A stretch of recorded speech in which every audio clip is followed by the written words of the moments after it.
Good morning.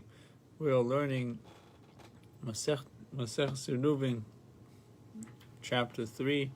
The name of the chapter is Bakol Ma'arvin, and holding in page Lamed Tes 39A1. L'Tayel Odom al Pesach Medina. Person may not stroll on the Shabbos and Yom Tov towards the gate of the city, Kadeshi Yikones L'Merchatz Miyad, so he can enter the bathhouse right after Shabbos. Hodal Bey, then Hodal Bey, he would have retracted his assertion above that the permissibility of the renewal of an Eruv depends on whether the renewal requires the declaration or not. This Baisa prohibits minor acts of preparation even when no speech is involved.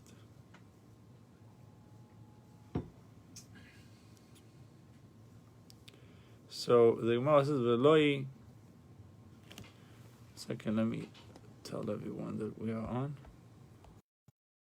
Veloi. But this is not so. Shomalei velo odalbe. Rabba did in fact hear this Baisa and still did not retract his position.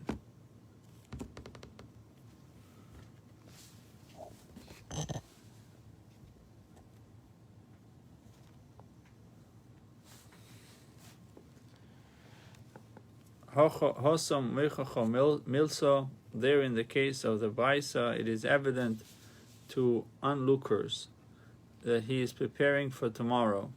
A person would not walk to his field or to the gates of his city unless his intention was to prepare for after the Shabbos. Even though his intentions were not verbalized, they are understood, and therefore the very act of walking is considered a forbidden act of preparation. Here, when a person goes outside the city, it is not evident. If he is a rabbinical student, he will say that the preoccupation he studies led him unknowingly to the location of the Eruv. We will say that he lost his donkey and is searching for it. Since travel to the site of the Eruv is not an overt act of preparation, meaning obvious act of preparation, just with somebody walking, it's not an obvious act of preparation that he wants to do something right after Shabbos. Maybe he's just walking. What's the whole idea? If somebody walks to the edge of the city, he said it's prohibited because people will say that he's planning to go to the bathhouse or fix his field or things like that, fix the fence, fix the book. So he said it's not overt act of preparation. It is permitted provided that no verbal declaration is involved. If he made an Eruv with his presence on the eve of the first day, he may make an Eruv with his presence on the eve of the second day. If he made an Eruv with bread on the eve of the first day, he may make an Eruv with bread on the eve of the second day. If you made an Eruv with bread on the eve of the first day, you may make an Eruv with his presence on the eve of the second day. Why? Because so if you made an Eruv with his presence on the eve of the first day, you may not make an Eruv with bread on the eve of the second day, because one may not initially make an Eruv with bread on Yom Tov for the Shabbos, since the original Eruv was with his presence. The designation of bread on the eve of the second day constitutes a new Eruv and requires a verbal declaration of residence. It therefore is considered a forbidden act of preparation. So we're holding in 39A1 in the right column. So wait a minute. Okay, before Shabbos or Yom Tov, you go out and you put the meal, which includes bread, pasta. Then Question if he needs to do it the second day. Now he says no. You can only do it by. Then he says you go out there and you say I want this to be there for the second day. Why is it a problem? Because we may not initially make an eruv with bread on Yom Tov for the Shabbos. So since the original eruv was with his presence, he physically was there, the designation of bread on the eve of the second day constitutes a new eruv. And requires a verbal declaration of residence. That would be his residence on the second day. He has to say it. This is going to be my eruv, and therefore it will be my residence. It is therefore considered forbidden act of preparation. Number 6. However, when the original eruv was with bread, he is permitted to make a new eruv with his presence, because of the renewal of an eruv by means of his presence does not require verbal declaration. So he goes there, or stands there, and he walks back. He did it. Okay, cool. According to Ritva. The Gemara contrasts the last clause of Rabbi Yehuda's ruling, which prohibits the making of a new eruv with bread, with the second clause. I guess second declaration. Okay. Second clause. If you made an eruv with bread on the eve of the first day, you may make an eruv with bread on the eve of the second day. Does not the designation of bread on the eve of the second day require a verbal declaration, and therefore should be forbidden, for it constitutes preparation? Shmuel said the second eruv must be made with the same bread that was used for the first eruv. Since this bread was already designated as eruv bread from the day before, so no new verbal declaration is required on Yom Tov. Ravashi said a precise reading of our Mishnah supports Shmuel's explanation. The Kesani, for it was taught in the Mishnah, Keitzad Roise.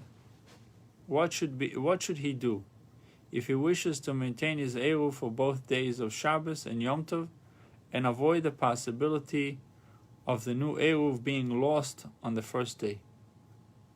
You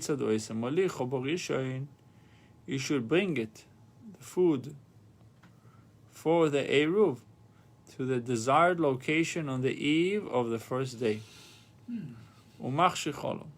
And stay with it until it is dark.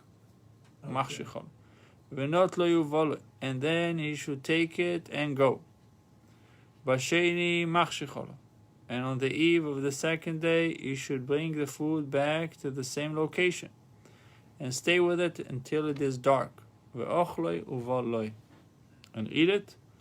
He may eat it and go, since the Mishnah advises to bring the eruv food home in order to protect it, so that it can be used on the following evening. It is clear that one must use the same food for the second day's eruv. Abaye and Rabba bar Rav Chanin had challenged Rabba above, and disregarded or disagreed with his notion that an eruv may not be renewed on Yom Tov for the Shabbos. They hold that the renewal of an eruv does not constitute forbidden act of preparation, and is permitted under all circumstances, even when a declaration is required. The Gemara now seeks to know how they will explain the fact that our Mishnah specifies the eruv be renewed with the same bread, which requires no verbal declaration. So this is assuming it's Yom Tov going into Shabbos. Yes. Rabbanon and the rabbis Abaye and Rabba bar Rav Chanin, who permit an eruv to be renewed even with different bread, how do they explain the Mishnah? Perhaps there in the Mishnah, the Tana merely gives us some good advice. If the food from the first eruv is preserved for the second day, he will not have trouble himself preparing another batch of food, but in fact it is unnecessary to use the same food twice. The previous Mishnah discussed whether consecutive days of Shabbos and Yom Tov are classified as two distinct periods of holiness. Following Mishnah deals with the unique case of the 2 days of Rosh Hashanah. Oh, wow, look at this. We had that in the Mimer. Rosh Hashanah,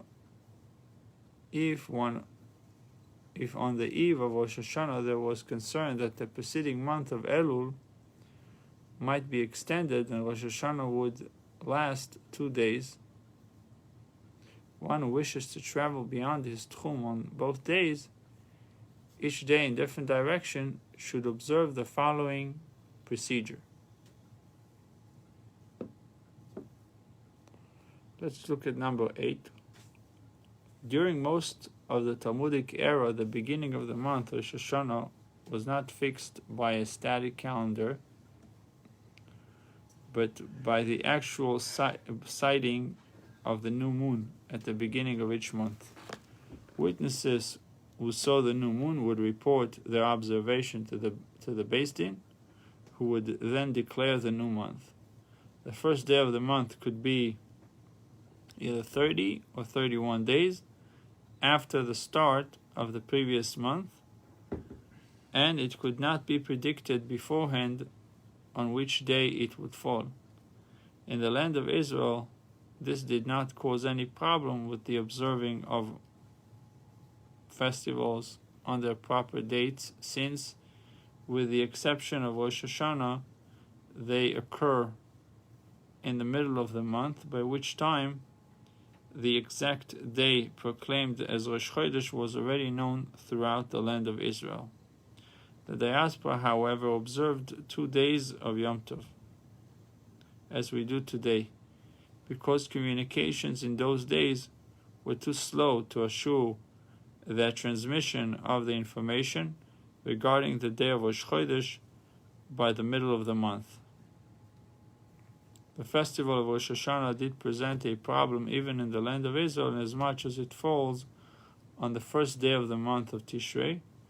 Even the residents of the land of Israel could not be informed in time of the correct date to celebrate Rosh Hashanah, and even those living in close proximity to the Beis Din, the residents of Yerushalayim, had no way of knowing on the previous evening whether the following day would be merely the 30th of Elul, the month preceding Tishrei.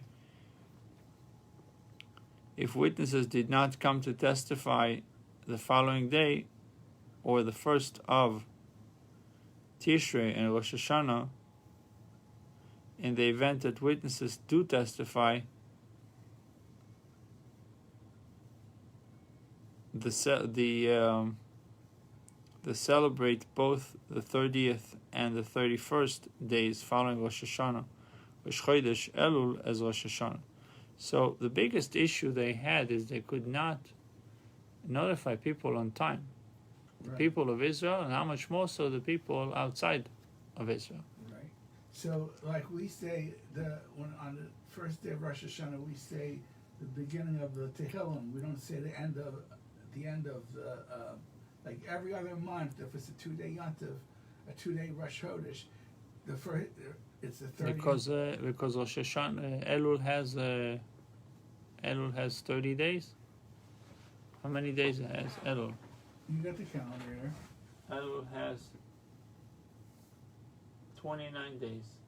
Right. So in this case, okay, and if it was a 1-day Rosh Chodesh, we would say that the last 10 Tehillim on Elul is officially 1 day Rosh Chodesh. Tishrei is 1 day Rosh Chodesh. So therefore, we're saying we're finishing Rosh Chodesh.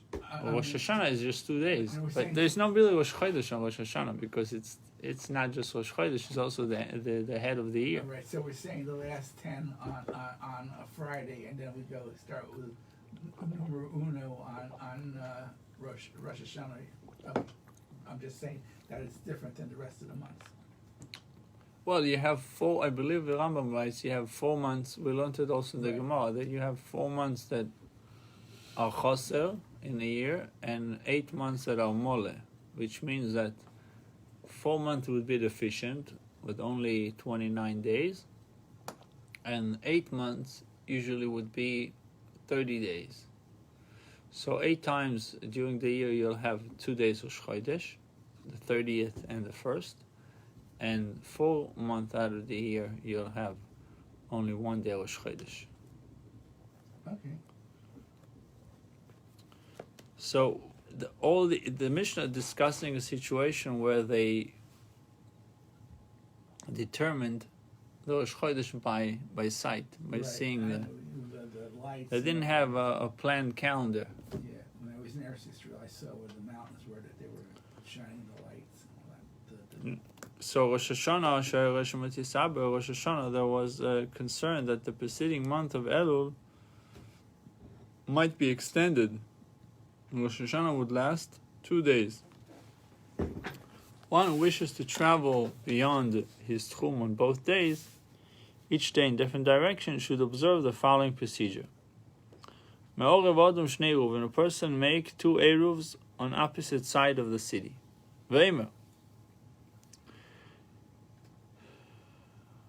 And he says, Iruvi Borishon Mizrach Vashen Lamayo. My Eruv for the first day is to the east. The second day to the west. Borishon Lamayo Vashen Mizrach for the first day to the west and the second day to the east. Either this way or that way. Now, Iruvi Borishon Vasheni Kivnei Iri. My Eruv is for the first day. But the second day, I'm like the residents of my city, who did not make an Eruv. And then this way, by saying it, on the first day, he would like to choose whether he goes to west or east. Or he can say both days, I'm like the residents of my city, who did not make an Eruv. Rabbi Yehuda rules that since the 2 days of Rosh Hashanah are observed out of doubt, and in actuality only 1 day is Yom Tov, and the other is a weekday, it is permissible to establish 2 different Eruvs for the 2 days. The rabbis, the sages, did not agree with Rabbi Yehuda. The sages rule that the 2 days of Rosh Hashanah constitute one continuous period of holiness. Therefore, only 1 Techum may be established for both days.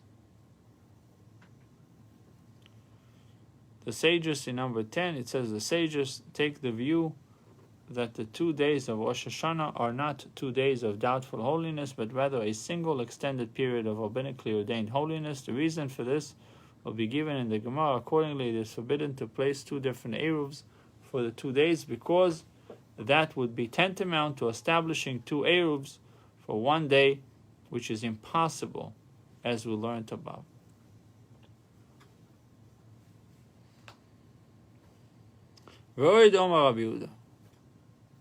Additionally, Rabbi Yehuda said,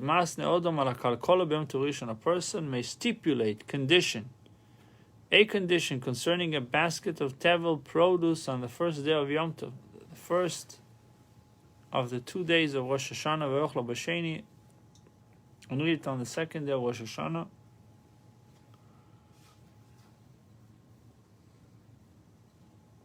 Similarly,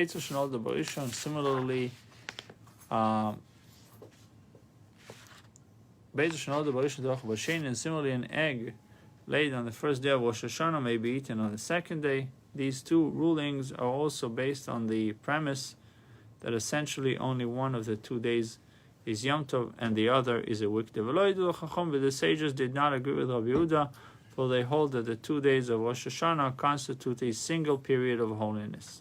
As it says in many places about Rosh Hashanah, it's 1 long day. One who leads the prayer services. On the first day on the first Yom Tov of Rosh Hashanah,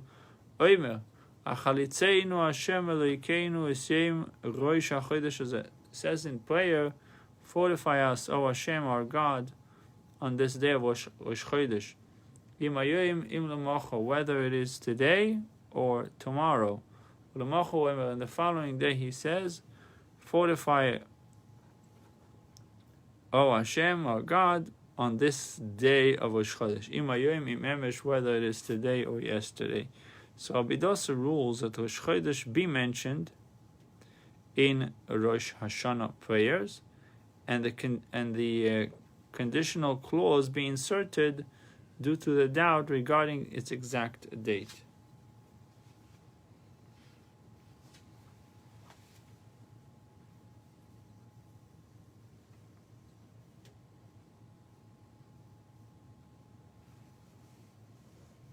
So if Rosh Chodesh, the first day of the new month, is today, fortify us today. If it is tomorrow, then fortify us tomorrow. But the sages did not agree with Rabbi Dosa. The point of disagreement and the reasoning behind the sages will be explained in the Gemara.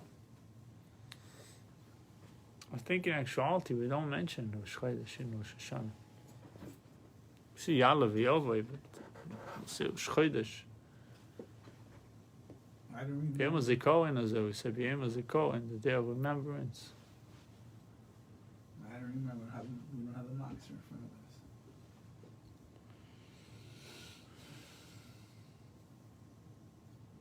Man lo yidu lo. Who did not agree with Rabbi Yehuda? Amar Rav Yesi. Amar Rav Yesi. Rav said it is Rav Yesi. Tanya, Weiss taught. Moedim Chacham Rabbi Eliezer. The sages who disagree with Rabbi Eliezer in the previous Mishnah and prohibit the establishment of different Techumin for consecutive days of Shabbos and Yom Tov agree with Rabbi Eliezer. Rosh Hashanah, Rosh Saber, from the eve of Rosh Hashanah, was concerned that the preceding of month of Elul might be extended. Rosh Hashanah would last 2 days. One who wishes to travel beyond the Tchum, beyond his Tchum, on both days, each day in a different direction, may observe the following procedure. Person may make 2 Eruvs on opposite side of Sidi Veimer and declare Eruvi Barishon Lemizrach, my Eruv for the first day is to the east, Vasheni Lamarov, and the second day to the west, Barishon Lamarov Vasheni Lemizrach, or vice versa, first day to the west, second day to the east. If he wishes to travel beyond his cities to Chum on only one beyond his city to Chum on only one of the days, he may make 1 Eruv and declare, Eruvi Barishon Vasheni Kivneiri, my Eruv is for the first day, but for the second day I am like the residents of my town, my city. Eruvi Vasheni Barishon Kivneiri, my Eruv for the second day, but the first day I am like the residents of my city, who did not make an Eruv. Since only one of the 2 days is actually Yom Tov, it is acceptable to establish 2 different Techumim for the 2 days. However, Rabbi Yesi prohibits the making of 2 different Eruvs for the 2 days. Amar and Rabbi Yesi said to them, do you not agree that if witnesses arrived at Mincha time or later on the first day to testify they had observed the new moon, in which case the testimony is no longer acceptable, and Rosh Hashanah is definitely the next day, that nevertheless we treat that day as holy, and also the next day as holy, even though at that time it is known that the first day is definitely not the biblical Rosh Hashanah. The remainder of that day is still regarded as Yom Tov. In such a case, Rosh Hashanah is observed for 2 days, not out of doubt, but as one continuous period of holiness. That's what we're doing today. The regular Yom Tovim we celebrate 2 days out of the original doubt. Not that we have doubt today, but original. When it comes to Rosh Hashanah, it's the only time that we celebrate 2 days because it's one continuous Kedusha. Right. But like there's one, if we have to have a funeral, we could have it on the second day, right? If hospital show. I don't think so. No. Never heard of anything like that was done. No. Okay. What do I know?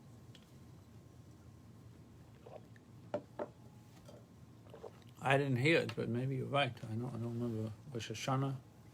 I know the second day is Yontif, they have funerals.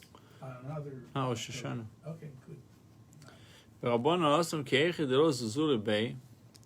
The remainder of the first day is observed on Yom Tov only as a precautionary measure, so that it is not treated lightly in subsequent years. However, it is not imbued with any inherent holiness. Therefore, the 2 days cannot be regarded as a unified period of Kedusha, of holiness.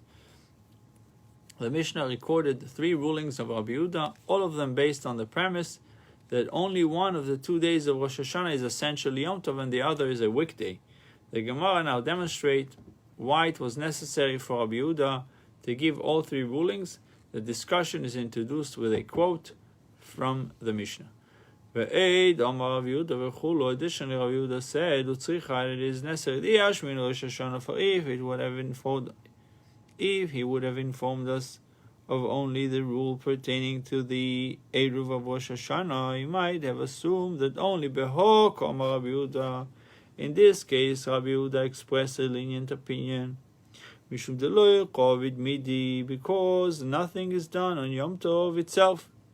All preparation are made before, and Aval Kal Kol, however, in the case of the basket of Tevel produce, the Michze Kemesakin Tivlo, where it appears as if he is rectifying the Tevel on Yom Tov itself. And I might have said that Rabbi Yehuda agrees with the rabbis, the sages of our Mishnah, and prohibits the conditional designation of Teruma on Rosh Hashanah. And if he would have informed us of only these 2 rulings of Eruv and the basket of Tevel produce, we might have said that only in these 2 cases does Rabbi Yehuda rule leniently, Mishum Delay Kalimigzar Alayu, because there are no grounds for legislating against them as a preventative measure. However, in the case of an egg laid on the first day, where there are grounds for legislating against it, Mishum Peres HaNoishrim, because of the law forbidding fruit that falls from a tree on Yom Tov, Umishum Mashkin Shezavu, or because of the law forbidding juice which issued from fruit on Yom Tov. I might have said that Rabbi Yehuda agrees with the sages and prohibits the egg even on the second day. Therefore, the Gemara concludes, it is necessary to teach all 3 cases. Tanya Rabbi Yehuda, how does one actually proceed in the performance of that which Rabbi Yehuda said? A person may stipulate a condition concerning a basket on the first day, and eat it on the second day. If he had 2 baskets of tevel in front of him, tevel produce,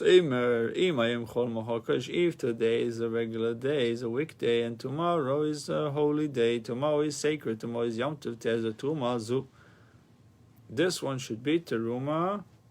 The produce in this other basket should be Teruma for the produce in this other basket. If it's vice versa, if today is sacred and tomorrow is an ordinary day, my declaration is of no consequence. It is null and void, and the designation of Teruma should not take effect. He thereby conditionally designates the produce in one of the basket as Teruma and leaves it until the second day. The next day he says, if today is an ordinary day, and the produce in this basket, which was conditionally designated as Teruma yesterday, should be Teruma for the produce in this basket. And if today is sacred, my declaration is of no consequence. It is unnecessary because the designation of Teruma already took place yesterday. He thereby designates the produce of one of the basket as Teruma, and he may eat the contents of the other basket, since one of the 2 conditional acts of designation was certainly valid. Rabbi Yossi and similarly, Rabbi Yossi prohibits this procedure even on the 2 days of Yom Tov of the diaspora. The Gemara relates an incident relevant to the question of the 2 days of Yom Tov. 2 diaspora days of Yom Tov. Days outside of Eretz Yisrael. A deer was brought on the to the home of the Reish Galusa.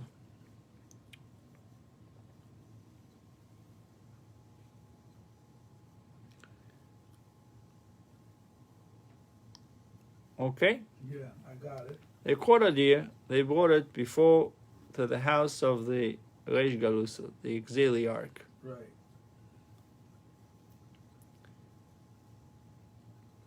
Ve'ishtachit b'Yom Tov Sheni, and slaughtered on the 2nd day of Yom Tov. Rav Nachman v'Rav Chisda ochel, Rav Sheshes lo ochel. Rav Nachman v'Rav Chisda ate. Rav Sheshes said, not good enough for me, I'm not eating it. Not because he was vegetarian. He was not vegetarian. Right. He said, why? A Jew may not benefit from a forbidden labor performed on Yom Tov by a Gentile for a Jew. However, Rav Nachman Rav Chisda held that the venison was permitted. I guess the capture. It's the meat. The meat was the meat that was captured. No, they slaughtered. They shechted the deer on the 2nd But day. the deer was captured on the 1st day. Right, by the goyim. So, Rav Chisda held that the venison was permitted. The meat was permitted because only one of the 2 days was actually Yom Tov.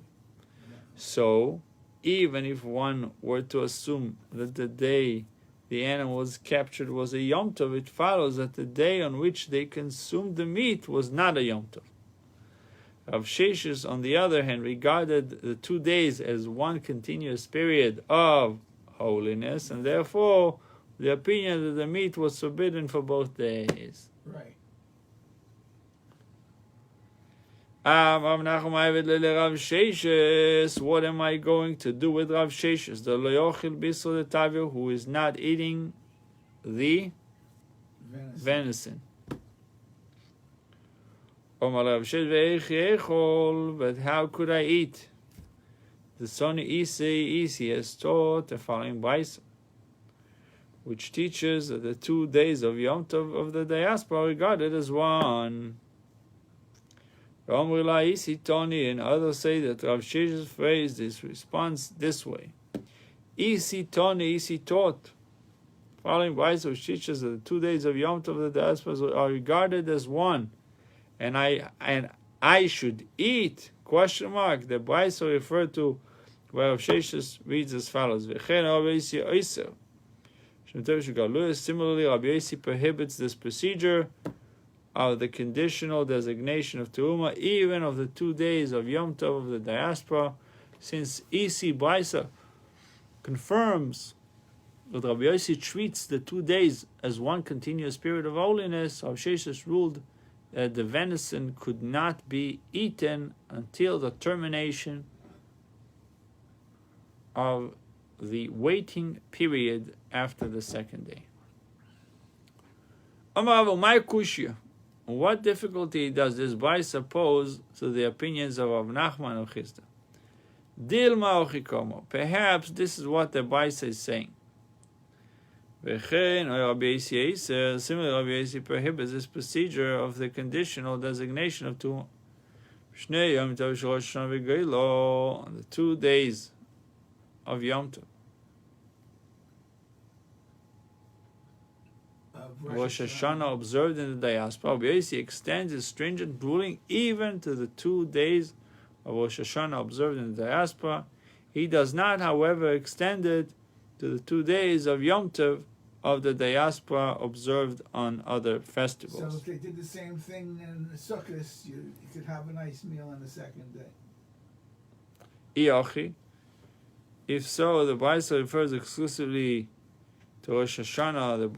The Baisa's terminology, Shel Galuyos, of the diaspora, is inaccurate. This implies that the very institution of the 2 day Yom Tov is discussed in the Baisa applies only outside the land of Israel, which is not the case of Rosh Hashanah, which was sometimes observed for 2 days, even by those in close proximity of the Beis Din. If the Baisa is discussing Rosh Hashanah, Bagoylo Mibale, it should rather have said in the diaspora, implying that it deals with a Yom Tov, which is observed for 2 days in possibly both the diaspora and the land of Israel. But here the law is discussed as it applies in the diaspora. The Gemara resolves the difficulty posed by the Baisa to the opinion of Rav Nachman and Rav Chisda. Omar Ravasi umay kushi. What difficulty does this Baisa pose to the opinion of Rav Nachman and Rav Chisda? Perhaps this is what the Baisa is saying. Similar, Rabbi Yossi treated the prohibition of the 2 days of Yom Tov of the diaspora like the 2 days of Yom Tov of Rosh Hashanah. L'Rabban, the show in accordance with the rabbis who rule leniently in the case of the 2 days. In case of the 2-day Yom Tov in the diaspora, Rabbi Yossi gives the same lenient ruling as the rabbis do in the case of the 2 days of Rosh Hashanah. It's amazing that we're dealing with Rosh Hashanah when it's just around the corner. It's great. Yeah. Look at 15. In the Baisa quoted at the bottom of 39a, Rabbi Yossi and the sages disputed the case of the 2 days of Rosh Hashanah. Rabbi Yossi and the sages disputed the case of the 2 days of Rosh Hashanah. The sages took the lenient view that may be regarded as 2 independent periods, as Rabbi Yossi contended that the 2 days are continuous.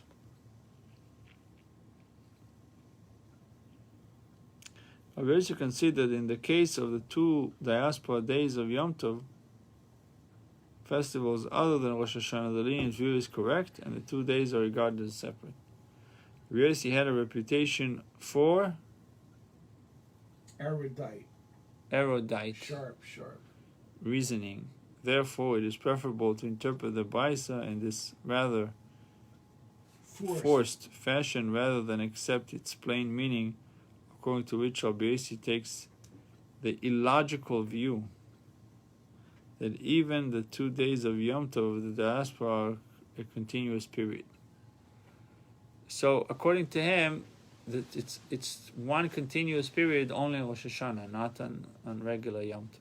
Right. On regular Yom Tov, he would agree that it's a separate Kedusha. Because it's in Chutz Oretz and then it's Sveika the Yama. So the Gemara records a conversation that took place following the incident with the deer. Rav Sheshes didn't want to eat Ashke. Rav Sheshes Rabbi Shmuel. Rav Sheshes met Rabbi Shmuel. Omar leit oni mar mide v'kedushois. Did the master teach any Baisa concerning the periods of holiness of the 2 days Yom Tov of the diaspora? Omar leit ta'atenino. Rabbi Shmuel answered him, we taught it in a bite. Rabbi Yossi concedes the case of 2 days of Yom Tov. That's Omar lei. If you meet Rav Nachman and Rav Chisda, do not say anything to them about this Baisa, which refutes my view. It would be an embarrassment to me. Amar Ravashi Ledidi Omar Amemar told me personally, O Bar Tavio, that the deer Lo Yitztude Itztid was not captured Ela Michutz Tchum also. It was brought by Gentiles from outside Tchum on the very day. Man da'ochal sova rabo b'shvil Yisrael zemutar l'Yisrael acher. The one who ate said that if you're going brought it to one Jew, it's permissible for another Jew to eat it. Not for that specific Jew, but a different Jew. Man de'lo sova kol de'osei vesh galusa adai t'chulu rabbanon osi. And the one who did not eat held that anything brought to the home of the Reish Garusa is brought for the sake of all rabbis who regularly gather there. So therefore none of them should eat. Yeah. We'll continue one halacha shortly.